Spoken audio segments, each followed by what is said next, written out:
Chaque route raconte une histoire. Une histoire de vision, d'ingénierie, d'investissement et de sécurité. Concevoir, construire, exploiter, entretenir, moderniser, les réseaux routiers comptent parmi les infrastructures les plus complexes à gérer, où chaque décision engage la sécurité, les finances publiques et l'avenir des territoires. Pour répondre à ces défis, El Hassan Ayad, ingénieur conseil indépendant depuis 1985 dans la gestion des infrastructures routières, propose la collection Gestion des réseaux routiers, un parcours complet couvrant tout le cycle de vie des infrastructures. 10 tomes structurent cette collection.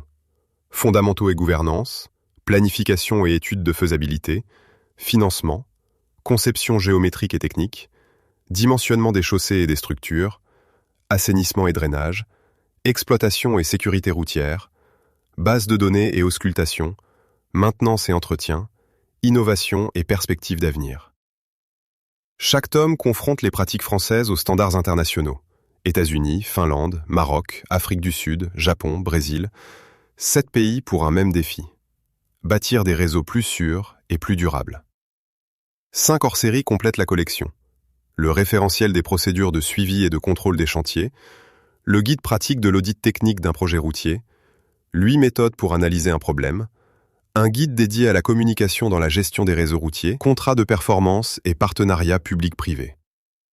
Une collection destinée aux ingénieurs, administrations, collectivités territoriales, bureaux d'études, laboratoires, universités et à tous les professionnels des infrastructures routières.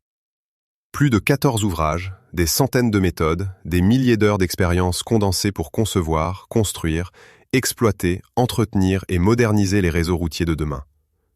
Voici maintenant le tome qui vous intéresse.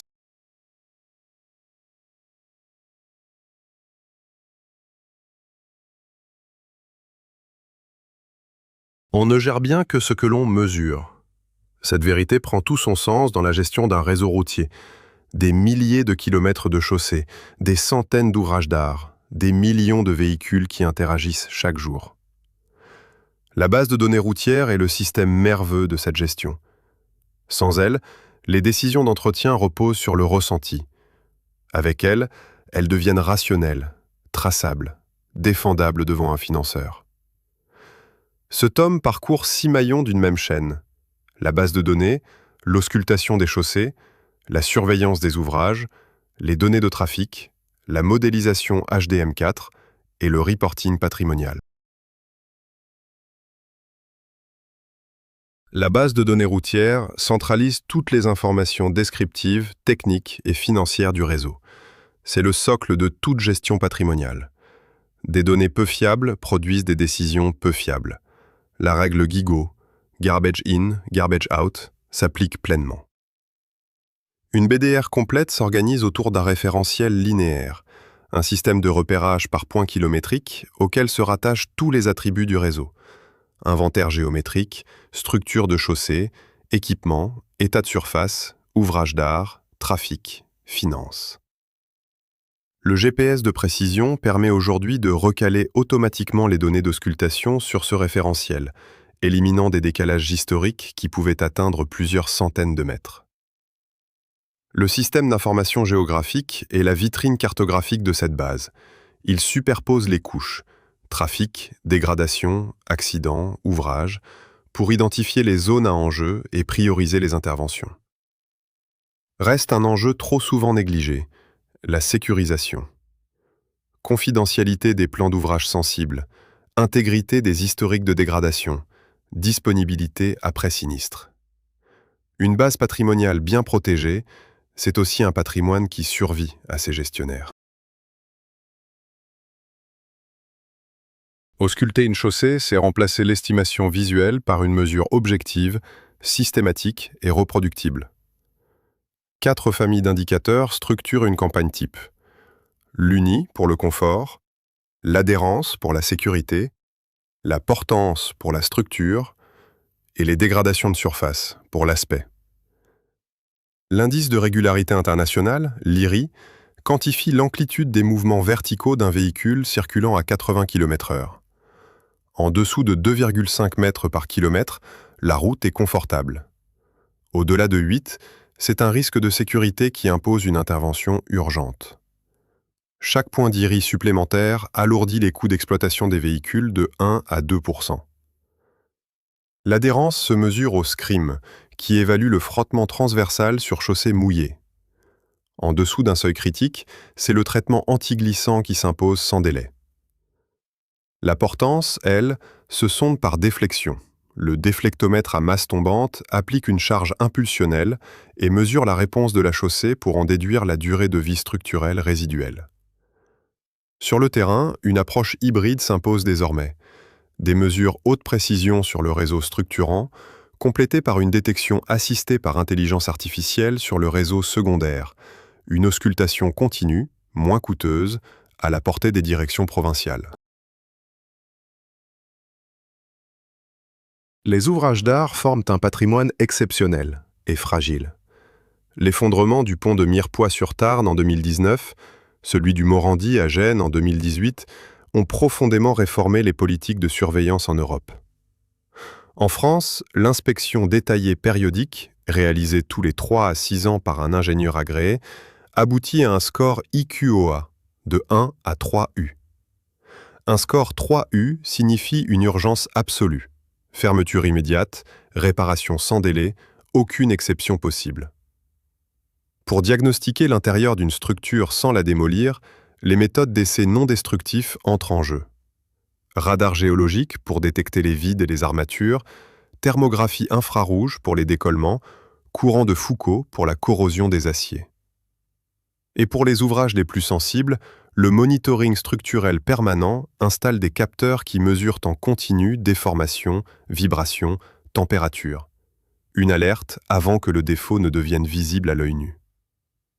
Après Mirepoix et Gênes, plusieurs pays l'ont rendu obligatoire sur les ouvrages de grande portée. Le trafic est la sollicitation principale qui dégrade une infrastructure routière.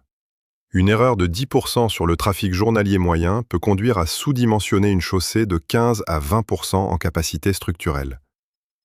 Le comptage combine plusieurs technologies. Compteur permanent à boucle inductive pour un suivi continu, campagne périodique au tube à air pour des mesures ponctuelles, système de pesage en marche pour détecter les surcharges à l'essieu. Car la surcharge est le principal facteur de dégradation prématurée. La loi du cube énonce qu'un poids lourd chargé à 13 tonnes par essieu provoque autant de dégâts qu'1 million de véhicules légers.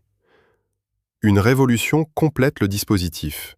Les données de mobilité issues des smartphones et des flottes connectées, les floating car data, qui couvrent en continu jusqu'à 80% d'un réseau national avec une latence de quelques minutes seulement.